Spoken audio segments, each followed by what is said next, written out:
short time with respect to the fact that you're all standing. It's quite warm in here. Yeah, good. So shall we kick off? Great. Okay, Patrick. Good start. Paddy, come on. Paddy, it's a great book. It's a wonderful book. You have a very longue durée take on the notion of civic ground, right? It takes us from as far back as grazing rights for peasants on common land, and as far forward as debates around digital commons. And as a good etymologist, you turn, of course, to German, and you show us that the term ground itself comes from Gründen, which is to found, to lay foundations, and it's a term we also find in Grundrisse, as in Marx, the idea of basic principles. You point out that for Heidegger, it's motive, what Aristotle calls mythos or plot. And of course, in Heidegger's thinking, and Heidegger's a big presence in your book, it's also, in his thinking, it's also tied in with its near synonym, but also antonym, Abgrund, which is a place where the foundations are so deep that the ground almost becomes, abyssal and vertiginous. And what's interesting in this respect is that for Heidegger, this type of Grund is the place that allows poetry to happen, right? It's the place full of marks of disappeared gods towards which the poet tends. And this is really interesting to me because it seems to me that what you're really suggesting in this book is that architecture should be considered a branch of poetry. Is that right? Of course. Yeah.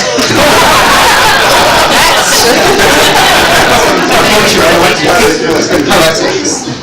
No, but of poetry, right? You talk about. Rhythm is really important to you. You kind of you take the idea of rhythm from rhetoric, and you say architecture is all about an enunciated rhythm, right?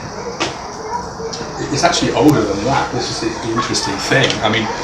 One part of the book, which I'm indebted to Joseph Whitford, my beloved teacher, where he makes a very brilliant argument about the role of rhetoric in Baroque ornament, and aspects of decorum and wit. But in Greek aesthetics, one thing that I discovered, the book's about partly about the relationship between architecture and sculptures and landscape architects and the city. But the thing that I realise is slightly problematic about a lot of modernist theory about design is that we tend to talk about things in terms of function, form, space and matter. But in traditional aesthetics, in Greek aesthetics, really what matters is eurythmy or rhythm. And so interestingly, in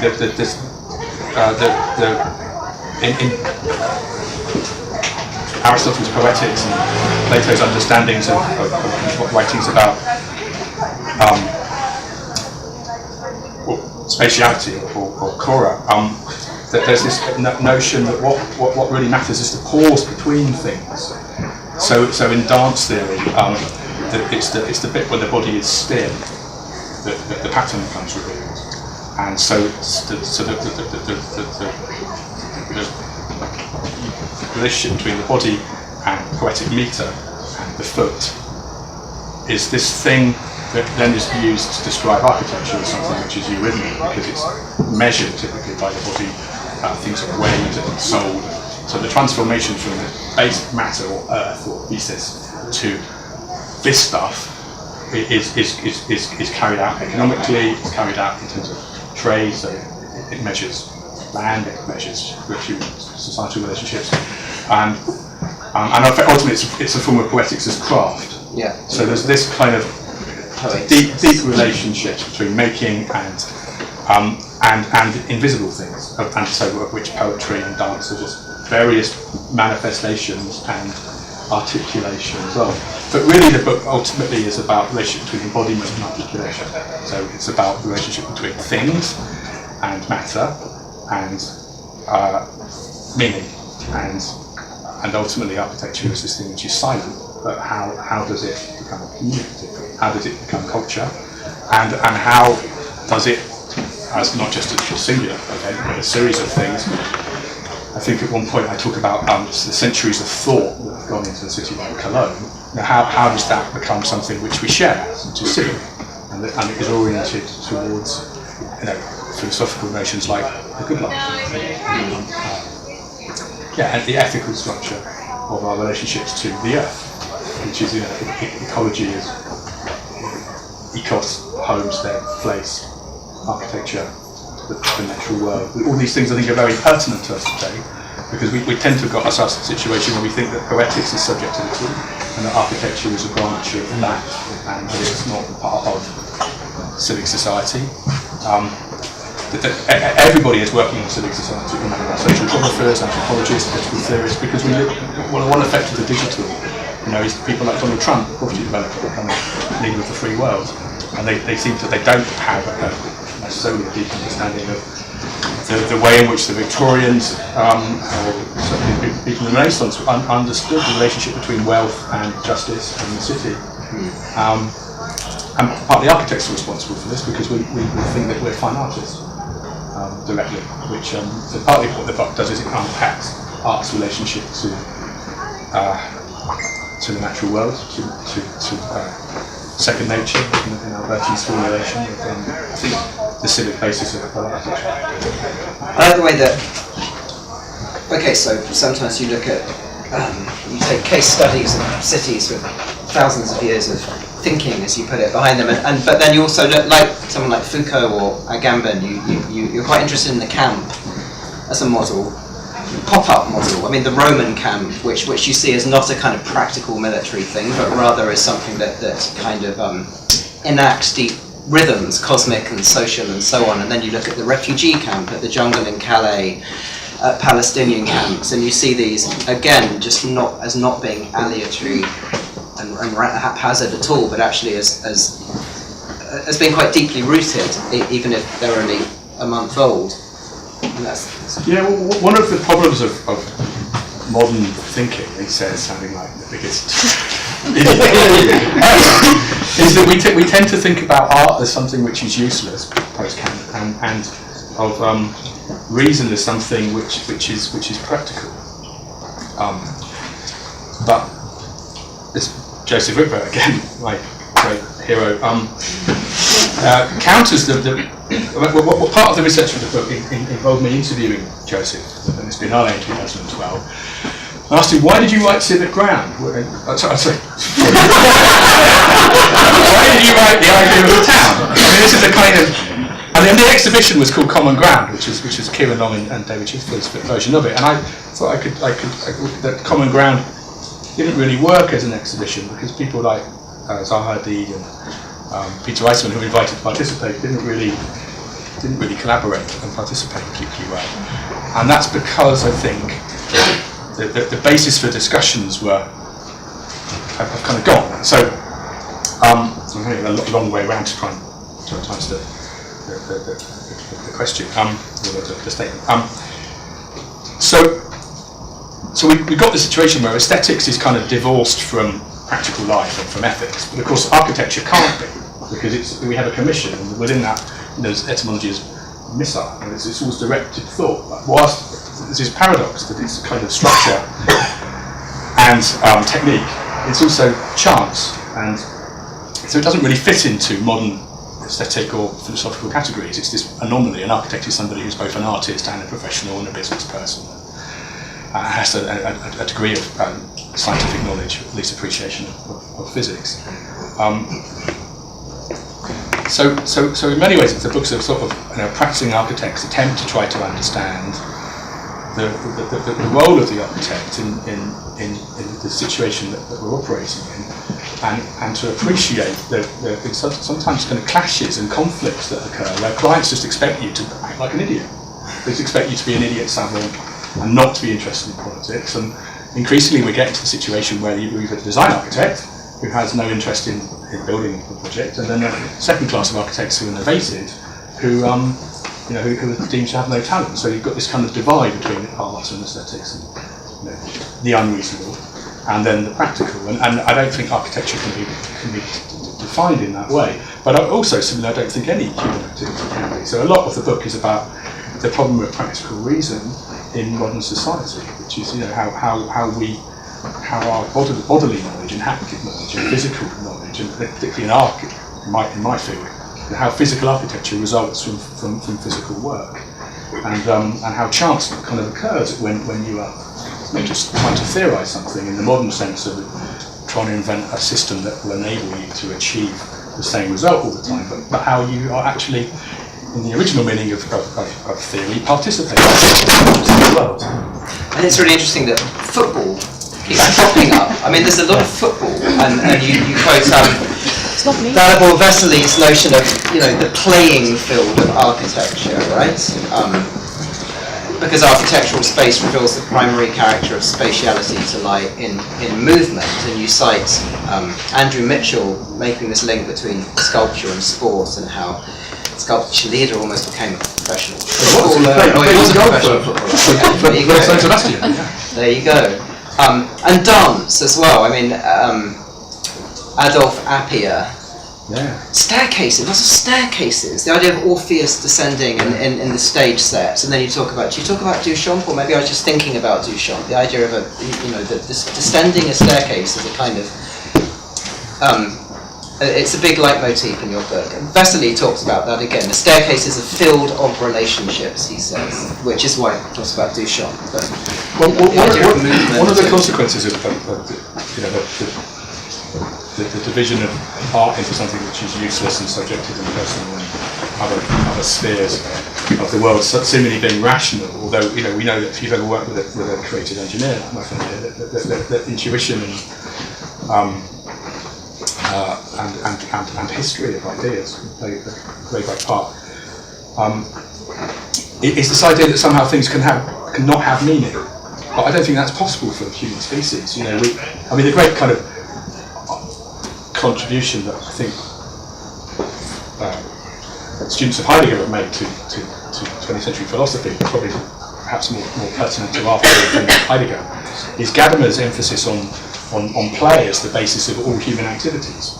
So it gives you a way to understand space when you're travelling, hiding from somebody, or you're throwing the ball back and forth. It gives you a way to begin to understand language. And ultimately, the higher forms of play give you, judges performing a role, priests, actors, and a whole kind of performative aspect of reality whereby nothing is not without meaning. So in the 20th century, what one thing I kind of found when I was writing the book was the first time people start using the term space as a kind of espace, and then espace rythmique, which is Delacroix and Appia, and it's not just used theoretically, it's used practically, because Appia designed stage sets for Delacroix's theatre in Tessenau's architecture, in a town which is equal to the Deutsche Werkbank, so it's craft and production. So it's partly an ideal town, it's partly a kind of a way to try to, so Orpheus and Eurydice, so Gadamer makes this point that the first play put on by the Soviets after the Russian Revolution is Orpheus in the underworld. And so there's this kind of moment of early modernity where in Heidegger, before he became an absolute idiot, or maybe Heidegger was an idiot, but before he became a Nazi, we were joking earlier, we didn't realise that sign and sight was basically SS. So that's the sort of academic pun. But they're kind of interested in pre-modern culture, and not in a way of saying this is primitive and therefore we are better than them, because Hegel said there was that there and there's going to be that in the future which is going to be really good. And so, but then that teleological structuring of reality gives you art history, and it gives you this idea that there are geniuses working in certain epochs. But anybody who's creative in any way, or any kind of conversation that you have, you realise that you're constantly drawing on references from the past. You're talking about how you anticipate, how you orient yourself in a city. So all of these things make you start to realise that spatiality what Danville calls the playing field. Architecture says that architecture is to culture as the playing field is to reality. And therefore something which is seemingly trivial, like football, becomes a kind of key to understanding identity, how you collaborate with somebody, how space and time operates, how human beings are essentially rhythmical. And there's this long history of people saying, I want to think I go to the wall. And so I'm kind of interested in this rhythmic physical aspect of designing and understanding. But I think they have there's a physical dimension to this, and it's not just. It's not theory. Theory is not just something which is aloof from Heidegger's phrase. We're in the midst of things. Theros is a spectator participant. Yeah, like someone at a football match. Yeah. But when you're in a football match as well, you're applauding people. Yeah. You're also kind of aware of yourself and how did that happen? Yeah. So this kind of becoming self-aware is what the book's about. Because it's, I think that because we get this divide now between idiot, savant, genius architects and then theoretical architects, it's not really true. Some of the best writings ever were by architects. So Alvaro Siza writes beautifully. Palladio, obviously, but Graham Cookhouse, fantastic writer. There's a certain type of imagination that denies this divide between science and art, and I think writing is one aspect of this kind of. Well, we're back to poetry again. I like that you point out that a foot in poetry, a metrical foot, comes from dance steps. I mean, it's buying flats for commercial speculation rather than the aspect of being. How could we demonstrate the civic aspects of art? And so the collaboration with Raphael Luxemburg, Good Folk, with John Lau, lighting designer, was a sort of test bed. If these people from different disciplines can get on with each other, with structural engineers, with people who are creative together, can we in concert make something which demonstrates the abiding ability for the city to exist not just in one sphere and one thing only, and therefore the sacred isn't just something which is inside you or inside a building, but is something which has degrees of thresholds and forecourts, which is something that I think ultimately is related to poetry, because it's the kind of moment when you're conscious that you're not alone, you're part of something, and that the emotional state of understanding something is itself a kind of apotheosis. Poetically man dwells. Yeah, or as Joyce calls it, that is God, a shout in the street. Shout in the street. Do you want to show the film that you made of? You mentioned Rudy Luxemburg. And, I think you've got a film. We've got a film. Yeah, I didn't make this film. Tapio Snellman. We can get out of the way. Made this film. Before we do it, let me just explain what it is.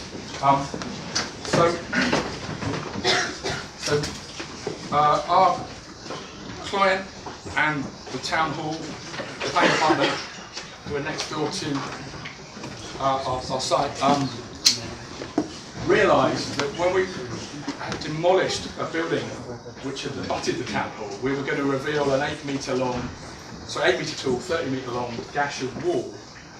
And they said, what are you going to do? You need to do something. There was no budget at the time, there was no budget for design fees, and I talked to my good friend Raphael Luxemburg, an artist and teacher, and we kind of evolved an idea that the rhythm of the portico of the facade of the building and of our building, which was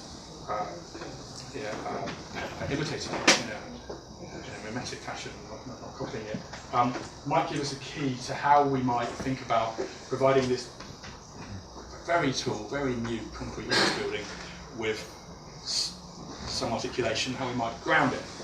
And as a consequence of this artwork coming into being, Douglas Parks, the poet, wrote a poem about it, and now Tapio Snellman has made a film about it, which for me is, I saw it for the first time last week, it very beautifully demonstrates the possibility of the renewal of this type of thinking. I hope you like the film.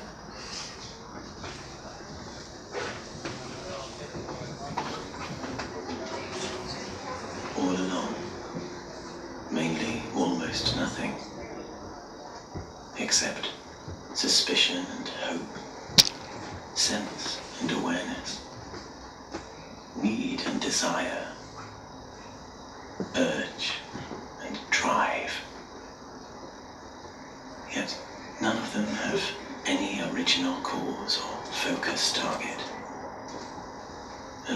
themselves and their own rawness and purity.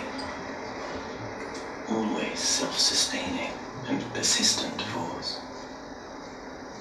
Until search and quest discover and even invent hidden and disguised well and best kept top secret. Compression and flatness, forever nearby, conveniently local, accessible at hand, whilst in fact being some completely different elsewhere altogether. Far distance and vast depth, infinite and eternal. Beyond and within that side over there, awaiting and dormant, lies unknown landmass, world, cosmos and reality. Reaching outwardly, straight through for escape away. During and after mutual exposure and impact, every single thing, place, and body actively absorb, explore, influence, create and evolve each other. Both also stealth attract, lure, invite and swallow those who approach up close, as well as auditioning and recruitment from random passerby turnover.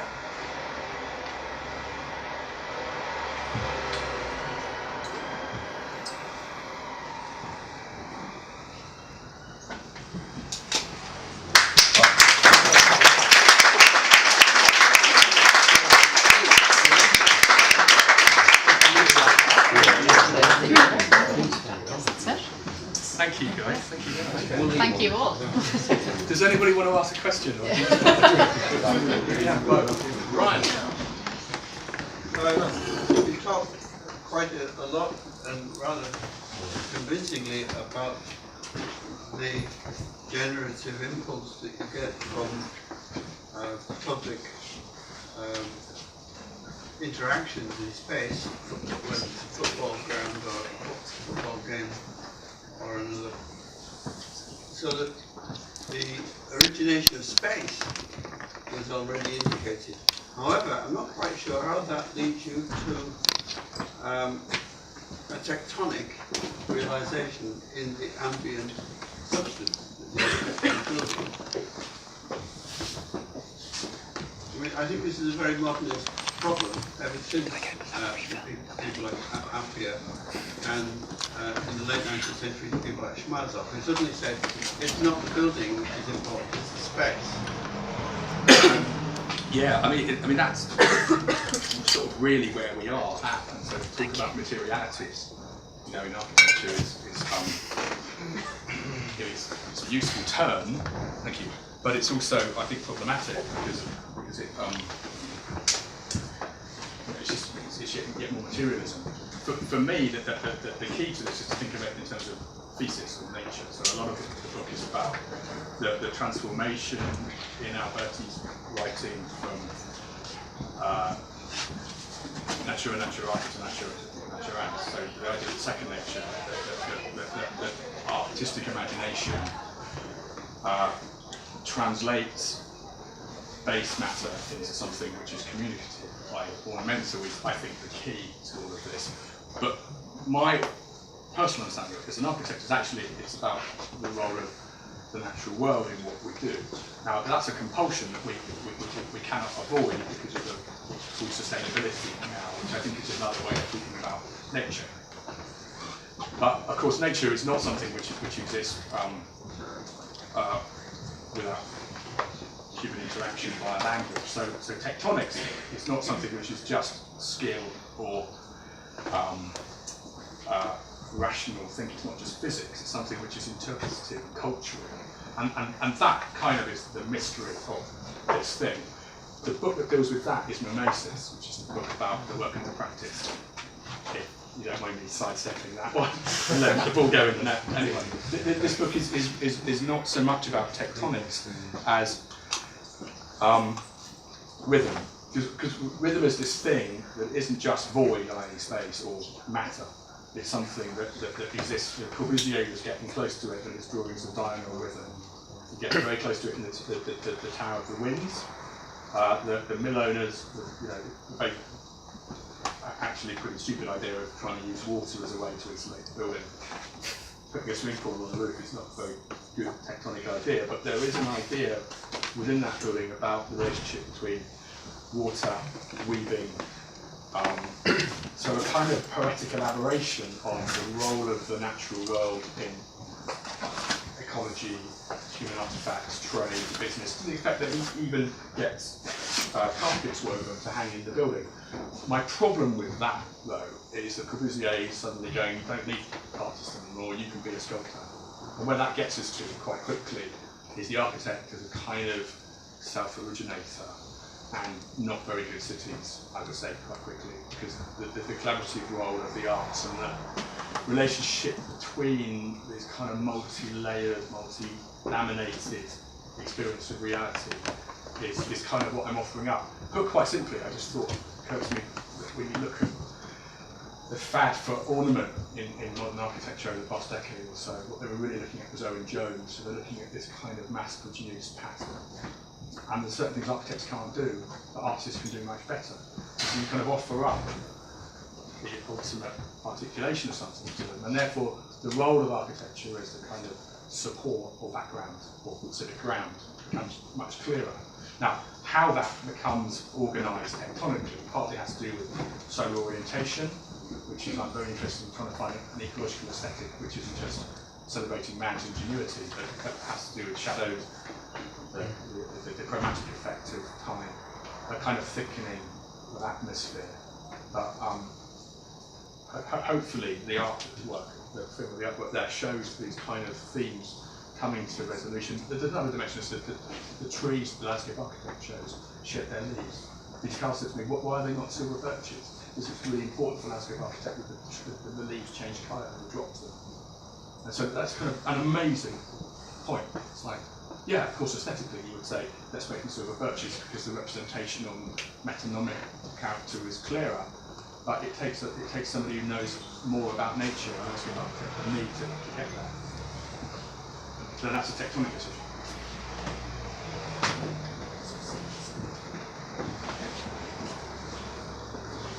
One more? So you might say we're good at decoration.